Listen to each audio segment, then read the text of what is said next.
ನಮಸ್ಕಾರ ಸ್ನೇಹಿತರೆ, ನಮ್ಮ ನಂಬಿಕೆಗೆ ಸ್ವಾಗತ ಸುಸ್ವಾಗತ. ಸ್ನೇಹಿತರೆ, ಅದೊಂದು ಶ್ರೀ ಮಹಾವಿಷ್ಣುವನ್ನ ಆರಾಧನೆ ಮಾಡುವ ಪವಿತ್ರ ಹಿಂದೂ ದೇವಾಲಯ. ಇದಿರೋದು ಉತ್ತರ ಭಾರತದ ಉತ್ತರಾಖಂಡದ ರಾಜ್ಯದಲ್ಲಿ. ಇದು ಚಾರ್ಧಾಮ್ಗಳಲ್ಲಿ ಅಂದ್ರೆ 4 ಪರಮ ಪವಿತ್ರ ಸ್ಥಳಗಳಲ್ಲಿ ಒಂದು. ಈ ದೇವಾಲಯ ವೈಷ್ಣವರ 108 ದಿವ್ಯ ದೇಶಗಳಲ್ಲಿ ಒಂದು. ಈ ದೇವಾಲಯವನ್ನ ವರ್ಷದ 6 ತಿಂಗಳು ಅಂದ್ರೆ ಏಪ್ರಿಲ್ನಿಂದ ನವೆಂಬರ್ ವರೆಗೂ ಮಾತ್ರ ತೆರೀತಾರೆ. ಆನಂತರ ಹಿಮಚ್ಛಾದಿತ ಪ್ರದೇಶವಾಗಿರೋದ್ರಿಂದ 6 ತಿಂಗಳು ಮುಚ್ಚಲಾಗುತ್ತೆ. ಗರ್ವಾಲ ಬೆಟ್ಟದ ಸಾಲ ಚಮೋಲಿ ಜಿಲ್ಲೆಯಲ್ಲಿದೆ. ಅತಿ ಪುರಾತನ ದೇವಾಲಯಗಳಲ್ಲೊಂದಾದ ಬದರಿನಾಥ ಪುಣ್ಯಕ್ಷೇತ್ರ. ಈ ದೇವಾಲಯದ ತಪ್ಪಲಿನಲ್ಲಿ ಅಲಕಾನಂದ ನದಿ ಹರಿಯುತ್ತೆ. ಇದು 3133 ಮೀಟರ್ ಎತ್ತರದಲ್ಲಿರುವ ಪ್ರದೇಶ. ಪ್ರತಿ ವರ್ಷ 1 ಲಕ್ಷದಷ್ಟು ಭಕ್ತರು ಇಲ್ಲಿಗೆ ಭೇಟಿ ನೀಡ್ತಾರೆ. ಈ ದೇವಾಲಯದ ಪ್ರತಿಮೆಯು 1 ಮೀಟರ್ ಅಂದ್ರೆ 3.3 ಅಡಿ ಎತ್ತರ, ಸಂಪೂರ್ಣ ಸಾಲಿಗ್ರಾಮ ಶಿಲೆಯ ಮಹಾವಿಷ್ಣು ಪ್ರತಿಮೆ ಬದರಿನಾಥನಾಗಿದೆ. ಹಿಂದೂ ಸಂಪ್ರದಾಯದಲ್ಲಿ ಇದೊಂದು ಸ್ವಯಂ ಉದ್ಭವ ಕ್ಷೇತ್ರವೆಂದು ಪರಿಗಣಿಸಿದ್ದಾರೆ. ಇಲ್ಲಿನ ಆಡಳಿತ ಮಂಡಳಿಯನ್ನ ಸರ್ಕಾರವೇ ನೋಡಿಕೊಳ್ತಿದೆ. ಇದಿಷ್ಟು ಬದರಿನಾಥ ದೇವಾಲಯದ ಒಂದಷ್ಟು ಮಾಹಿತಿಯಷ್ಟೇ. ಈ ದೇವಾಲಯದ ಪೌರಾಣಿಕ ಕಥೆಗಳು ಹಾಗೂ ದೇವಾಲಯದ ಆಂತರಿಕ ಕಥಾನಕಗಳನ್ನು ತಿಳಿದುಕೊಳ್ಳೋಣ. ಅದಕ್ಕೂ ಮುನ್ನ ನಮ್ಮ ನಂಬಿಕೆಗೆ ನಿಮ್ಮ ಬೆಂಬಲವಿರಲಿ. ಸ್ನೇಹಿತರೆ, ಈ ದೇವಾಲಯದ ಹಿಂದೆ ಮುಂದೆ ನರನಾರಾಯಣರ ಪರ್ವತಗಳಿವೆ. ಪುರಾಣಗಳ ಪ್ರಕಾರ ಹಿಂದೆ ಶ್ರೀಮನ್ನಾರಾಯಣರು ಈ ಜಗತ್ತಿನಲ್ಲಿ ಒಂದು ದಿವ್ಯ ಮಂತ್ರವನ್ನ ಮೊದಲ ಬಾರಿ ಉಪದೇಶಿಸಲು ಸಮರ್ಥ ವ್ಯಕ್ತಿಯನ್ನ ಹುಡುಕ್ತಾರೆ. ಆದರೆ ಅವರಿಗೆ ಸಮರ್ಥರಾದವರು ದೊರೆಯಲಿಲ್ಲ. ಆದ ಕಾರಣ ನಾರಾಯಣನೇ ತನ್ನ ಪ್ರತಿರೂಪವಾಗಿ ನರನನ್ನ ಸೃಷ್ಟಿಸಿ ಅವನಿಗೆ ಈ ಮಂತ್ರವನ್ನ ಉಪದೇಶಿಸಿದ್ರು. ಅದು ಓಂ ನಮೋ ನಾರಾಯಣಾಯ ಎಂಬ ಅಷ್ಟಾಕ್ಷರಿ ಮಂತ್ರವಾಗಿ ಜಗತ್ತಿನಲ್ಲಿ ಮೊದಲ ದಿವ್ಯ ಮಂತ್ರವಾಯಿತು. ಪೌರಾಣಿಕ ಕಥೆಗಳತ್ತ ಮೆಲುಕು ಹಾಕಿದ್ರೆ, ಹಿಮಾಲಯದ ತಪ್ಪಲಿನಲ್ಲಿ ಬ್ರಹ್ಮನಿಂದ ವರ ಪಡೆದ ಸಹಸ್ರಭಾವು ಎಂಬ ರಾಕ್ಷಸ ಇಲ್ಲಿ ತಪಸ್ಸು ಮಾಡುವ ಋಷಿಗಳನ್ನ ಪೀಡಿಸ್ತಿದ್ದ. ಈ ವೇಳೆ ಋಷಿಗಳು ಶ್ರೀಮನ್ನಾರಾಯಣನ ಮೊರೆ ಹೋಗ್ತಾರೆ. ಶ್ರೀಮನ್ನಾರಾಯಣ ಮತ್ತು ನರನು ಇಬ್ಬರು ಸಹಸ್ರಭಾವುವಿನ ಮೇಲೆ ಯುದ್ಧಕ್ಕೆ ನಿಂತರು. ಆತ ಸಹಸ್ರ ಕವಚ ಹೊಂದಿ ಅವನ ಜೊತೆ 10,000 ವರ್ಷಗಳ ಕಾಲ ಯುದ್ಧ ಮಾಡಿದ್ರೆ 1 ಕವಚ ಸಂಹರಿಸಬಹುದಷ್ಟೇ. ಅವನ ಎಲ್ಲಾ ಕವಚಗಳು ಹೋದ ನಂತರವೇ ಅವನ ಮರಣ. ಆದ್ದರಿಂದ ನಾರಾಯಣರು ಇದನ್ನರಿತು ಮೊದಲು 10,000 ವರ್ಷಗಳ ಕಾಲ ಯುದ್ಧ ಮಾಡಿ 1 ಕವಚವನ್ನ ಸಂಹರಿಸ್ತಾರೆ. ಆನಂತರ ನರನು ಬಂದು 10,000 ವರ್ಷಗಳ ಕಾಲ ಆ ರಾಕ್ಷಸನೊಂದಿಗೆ ಯುದ್ಧ ಮಾಡಿ ಮತ್ತೊಂದು ಕವಚವನ್ನ ಸಂಹರಿಸ್ತಾನೆ. ಹಾಗೆ ಅಲ್ಲಿವರೆಗೆ ತಪಸ್ಸಿಗೆ ಕುಳಿತ ನಾರಾಯಣ ಮತ್ತೆ 10,000 ವರ್ಷಗಳ ಕಾಲ ರಾಕ್ಷಸನೊಂದಿಗೆ ಯುದ್ಧ ಮಾಡಿ ಮತ್ತೊಂದು ಕವಚ. ಅಲ್ಲಿವರೆಗೆ ತಪಸ್ಸಿನಲ್ಲಿದ್ದ ನರ ಬಂದು ಇನ್ನೊಂದು ಕವಚವನ್ನ ನಾಶ ಮಾಡಿ, ಹೀಗೆ ಕೊನೆಗೆ 999 ಕವಚವನ್ನ ನಾಶ ಮಾಡ್ತಾರೆ. ಹೀಗೆ ರಾಕ್ಷಸ ಸಹಸ್ರಭಾವು ತನ್ನ ಆಪತ್ತನ್ನ ಅರಿತು ಅಲ್ಲಿಂದ ಓಡಿ ಹೋಗ್ತಾನೆ. ಆ ರಾಕ್ಷಸನೇ ದ್ವಾಪರ ಯುಗದಲ್ಲಿ ಕರ್ಣನಾಗಿ ಜನಿಸ್ತಾನೆ. ಅವನ ಕೊನೆಯ ಕವಚವನ್ನ ಅರ್ಜುನ ಸಂಹಾರ ಮಾಡ್ತಾನೆ. ಈ ಪ್ರದೇಶ ನರ ನಾರಾಯಣರು ತಪಸ್ಸು ಮಾಡಿದ ಸ್ಥಳವಾಗಿ ಅವರ ಬೆಟ್ಟಗಳನ್ನು ನೋಡಬಹುದು. ಮತ್ತೊಂದು ದಂತಕಥೆಯ ಪ್ರಕಾರ ಮಹಾವಿಷ್ಣು ಇಲ್ಲಿಗೆ ಬಂದು ಈ ಬದರಿಕಾಶ್ರಮ ಸ್ಥಳದಲ್ಲಿ ಧ್ಯಾನ ಮಗ್ನರಾಗಿ ಕುಳಿತ.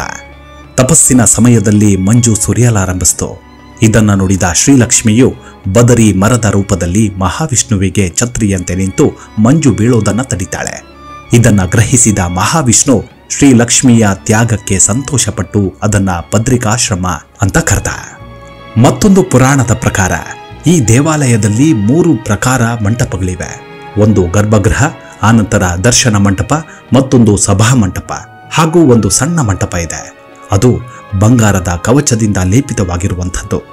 ಮುಖಮಂಟಪದಲ್ಲಿ 1 ಮೀಟರ್ ಅಗಲದ ಸಾಲಿಗ್ರಾಮ ಶಿಲೆಯಲ್ಲಿ ಬದರಿನಾಥರ ವಿಗ್ರಹ ಇದೆ. ಈ ವಿಗ್ರಹವು ಬಂಗಾರದ ಕವಚದಿಂದ ತಯಾರಿಸಲಾಗಿದೆ. ಚತುರ್ಬಾಹುವಾದ ವಿಷ್ಣುವಿನ ಮೇಲಿನ ಕೈಗಳಲ್ಲಿ ಶಂಖ ಚಕ್ರಗಳಿವೆ. ಕೆಳಗಿನ ಕೈಗಳು ಯೋಗ ಮುದ್ರೆಯಲ್ಲಿವೆ. ಅಲ್ಲದೆ ಕುಬೇರ, ನಾರದರು, ಉದ್ಭವ ನರ ಮತ್ತು ನಾರಾಯಣ ಅಲ್ಲದೆ 15ಕ್ಕೂ ಹೆಚ್ಚು ಪ್ರತಿಮೆಗಳು ದೇವಾಲಯದ ಸುತ್ತಲಿವೆ. ಅದರಲ್ಲಿ ಶ್ರೀ ಲಕ್ಷ್ಮಿ, ಗರುಡ ಮತ್ತು ನವದುರ್ಗೆಯರ 9 ರೂಪಗಳನ್ನು ಕಾಣಬಹುದು. ಅಲ್ಲದೆ ಲಕ್ಷ್ಮೀ ನರಸಿಂಹ, ಆದಿಶಂಕರರು, ವೇದಾಂತ ದೇಶಿಕರು ಮತ್ತು ರಾಮಾನುಜಾಚಾರ್ಯರು ಇವರೆಲ್ಲರ ಪ್ರತಿಮೆಗಳು ಕಪ್ಪು ಶಿಲೆಯಿಂದ ಮಾಡಲ್ಪಟ್ಟಿವೆ. ದೇವಾಲಯದೊಳಗೆ ನಾರದ ಕುಂಡ ಮತ್ತು ಸೂರ್ಯ ಕುಂಡಗಳೆಂಬ 2 ತೀರ್ಥ ಕುಂಡಗಳಿವೆ. ದೇವಾಲಯದ ಕೆಳಭಾಗದಲ್ಲಿ ಕಂದಕದಿಂದ ಕೂಡಿದ ಬಿಸಿ ನೀರಿನ ಕೊಳ ಇದೆ. ಚರಿತ್ರೆಯ ಪ್ರಕಾರ ಕ್ರಿಸ್ತಪೂರ್ವ 1750ರಿಂದ 500ರಲ್ಲಿ ಈ ದೇವಾಲಯವನ್ನು ನಿರ್ಮಿಸಿದರೆಂದು ದೇವಾಲಯದ ಸಮಿತಿ ಹೇಳುತ್ತೆ. ಆದರೆ ಪುರಾಣಗಳ ಪ್ರಕಾರ ನೋಡೋದಾದ್ರೆ ಯುಗಗಳೇ ಕಳೆದಿವೆ. ಆದಿಶಂಕರರು 6 ವರ್ಷಗಳ ಕಾಲ ಇಲ್ಲಿ ನೆಲೆಸಿದ್ದರೆಂದು ಉಲ್ಲೇಖ ಆಗಿದೆ. 6 ತಿಂಗಳು ಇಲ್ಲಿದ್ದರೆ ಇನ್ನುಳಿದ 6 ತಿಂಗಳು ಕೇದಾರನಾಥದಲ್ಲಿ ಉಳಿದಿದ್ರು. ಹಿಂದೆ ಈ ಪ್ರದೇಶವನ್ನ ರಾಜ ಕನಕಪಾಲ್ ಆಳುತ್ತಿದ್ದ. 16ನೇ ಶತಮಾನದಿಂದ 19ನೇ ಶತಮಾನದವರೆಗೆ ಗರುವಾಲ ರಾಜ ಸಂತತಿಯು ಈ ದೇವಾಲಯವನ್ನ ನೋಡಿಕೊಳ್ತಿತ್ತು. ಈ ದೇವಾಲಯವು ಅನೇಕ ಸಲ ಜೀರ್ಣೋದ್ಧಾರವಾಗಿದೆ. ಆದರೆ 1803ರಲ್ಲಿ ಸಂಭವಿಸಿದ ಭಯಂಕರ ಭೂಕಂಪದಿಂದಾಗಿ ಕಟ್ಟಡವು ನಾಶವಾಯಿತು. ಆನಂತರ 1870ರಲ್ಲಿ ಜಯಪುರ ಅರಸರು ಮತ್ತೆ ಜೀರ್ಣೋದ್ಧಾರ ಮಾಡಲಾರಂಭಿಸಿ 1930ರಲ್ಲಿ ಮೊದಲ ಮಹಾಯುದ್ಧದ ಸಮಯದಲ್ಲಿ ಪೂರ್ಣಗೊಳಿಸುತ್ತಾರೆ. ಆಗ ಈ ಪ್ರದೇಶ 20 ಗುಡಿಸಿಲಿನಿಂದ ಕೂಡಿತ್ತು. ಪ್ರತಿ 12 ವರ್ಷಕ್ಕೊಮ್ಮೆ ಕುಂಭಮೇಳ ನಡೆಯುತ್ತೆ. ಈ ದೇವಾಲಯ ನಾಲಾಯರಂ ದಿವ್ಯ ಪ್ರಬಂಧಂ ಅಂದ್ರೆ 4000 ದಿವ್ಯ ಪ್ರಬಂಧದಿಂದ ಪೂಜಿಸಲ್ಪಟ್ಟಿದೆ. ವೈಷ್ಣವ ಸನ್ಯಾಸಿಗಳಾದ ಪೆರಿಯ ಆಳ್ವರ್ ಮತ್ತು ತಿರುಮಂಗೈ ಆಳ್ವರ್ಗಳು 11 ಮತ್ತು 13 ದಿವ್ಯ ಸ್ತೋತ್ರಗಳಿಂದ ಹಾಡಿ ಹೊಗಳಿದ್ದಾರೆ. ಅನೇಕ ಹಿಂದೂ ಪಂಥಕ್ಕೆ ಸಂಬಂಧಿಸಿದ ಮಠ, ಆಶ್ರಮ ಮತ್ತು ವಿದ್ಯಾಲಯಗಳು ಇಲ್ಲಿವೆ. ಅದರಲ್ಲಿ ಕಾಶಿಮಠ, ಜಿಯರ್ ಮಠ, ಉಡುಪಿ ಪೇಜಾವರ ಮಠ, ಮಂತ್ರಾಲಯ, ಶ್ರೀ ರಾಘವೇಂದ್ರ ಸ್ವಾಮಿ ಮಠಗಳ ಶಾಖೆಗಳಿವೆ. ಬದರಿನಾಥ ದೇವಾಲಯಕ್ಕೆ ಸಂಬಂಧಿಸಿದಂತೆ 5 ಪವಿತ್ರ ಸ್ಥಳಗಳಿವೆ.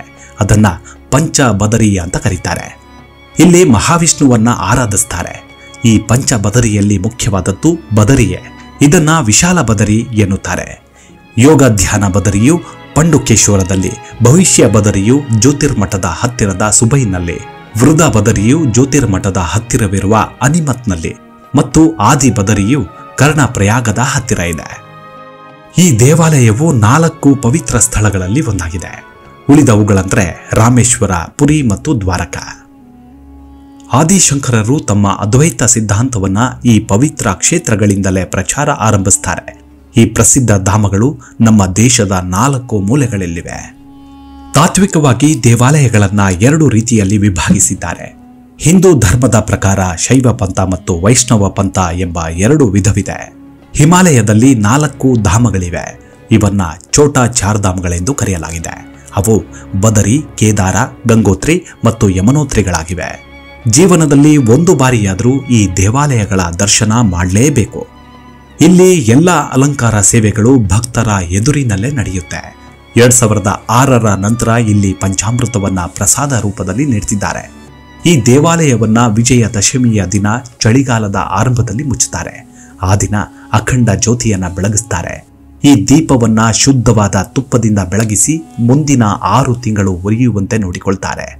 ಈ ಬದರಿನಾಥನ ಉತ್ಸವ ಮೂರ್ತಿಯನ್ನ ಚಳಿಗಾಲದ 6 ತಿಂಗಳು ಜ್ಯೋತಿರ್ಮಠಕ್ಕೆ ತೆಗೆದುಕೊಂಡು ಹೋಗಿ ಅಲ್ಲಿ 6 ತಿಂಗಳವರೆಗೆ ನಿತ್ಯ ಪೂಜೆಗಳನ್ನು ಕೈಗೊಳ್ತಾರೆ.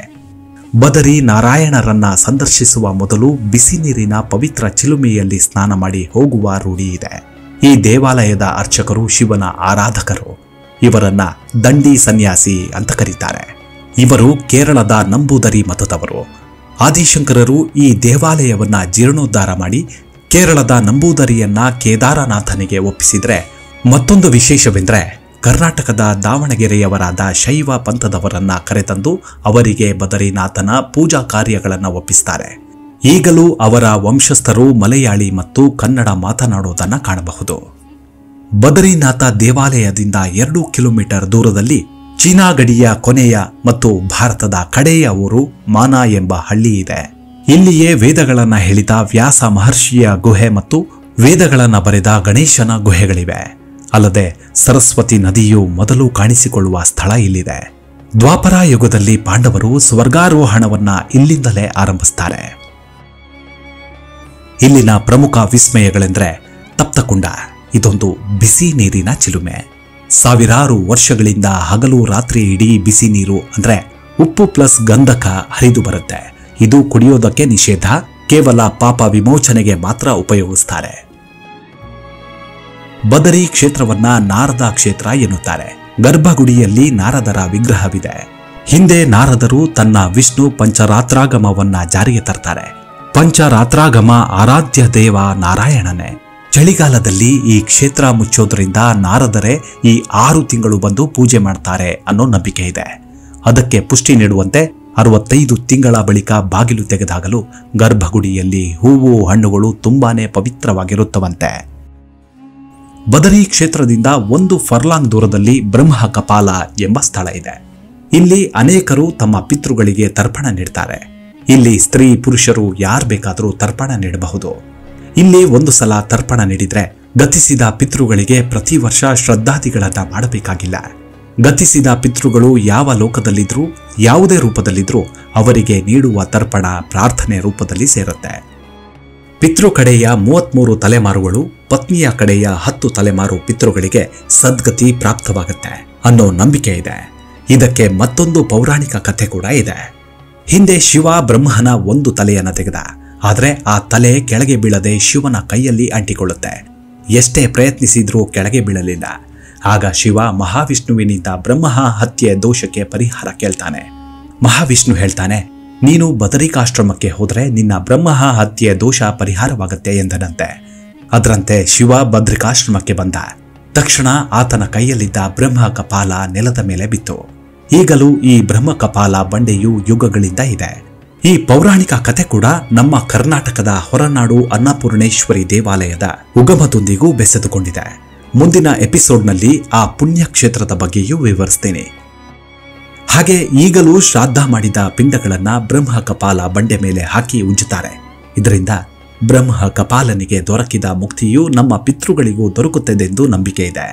ಇಲ್ಲಿ ಹಿಂದೆ ಅನೇಕ ರಾಜ ಚಕ್ರವರ್ತಿ ಪುರಾಣ ಪುರುಷರು ಶ್ರಾದ್ದ ಕರ್ಮಗಳನ್ನ ತಮ್ಮ ಪಿತೃಗಳಿಗೆ ನೆರವೇರಿಸಿದ್ದಾರೆ. ಇನ್ನು ಮತ್ತೊಂದು ವಿಸ್ಮಯವೆಂದರೆ ಗರುಡ ಶಿಲೆ. ಇಲ್ಲಿರುವ ಗರುಡ ಶಿಲೆಯಲ್ಲಿ ಗರುಡ ಶ್ರೀಹರಿಯ ದರ್ಶನಕ್ಕಾಗಿ 30,000 ವರ್ಷಗಳ ಕಾಲ ತಪಸ್ಸು ಮಾಡಿದನಂತೆ. ಕೊನೆಗೆ ಮಹಾವಿಷ್ಣು ಪ್ರಸನ್ನನಾಗಿ, ವತ್ಸ, ನೀನು ಅಜೇಯನಾಗು, ನಾಗಗಳಿಗೆ ಭಯಂಕರನಾಗಿ ನೀನು ನನಗೆ ವಾಹನವಾಗಿರು ಎಂದು ವರ ನೀಡಿದನೆಂದು ಹೇಳ್ತಾರೆ.